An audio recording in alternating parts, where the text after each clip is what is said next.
یکی دیگر ببینید که استاد مثلا امام 4 مذهب یکتاش از ما هست. ابو حنیفه مثلا ما 2009 هم دارم و وطن ما جشن گرفتن میشه که چیز امام اعظم مثلا فارس بودن ببینم ابو حنیفه. اگر عربی مسلمان مثلا یعنی که با ما همچون غلام با ما همچون یک انسان دوم درجه نظر میکرد، انسان دونی نظر میکرد، مگر پیرو ابو حنیفه میشد. بزرگترین خلافت عباسی است. به همین حکمی چه مذهب ابو حنیفه میرفت.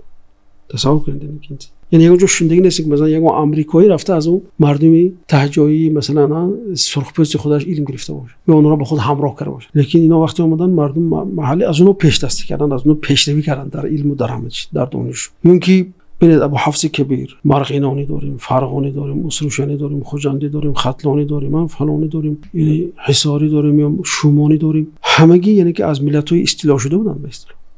همگی از ملت‌های اصطلاح شده بودن، لیکن فتوای اونها چی بود؟ دستورالعملی بزرگترین خلافت یعنی که عباسی بعد اون خلافت عثمانی مثلا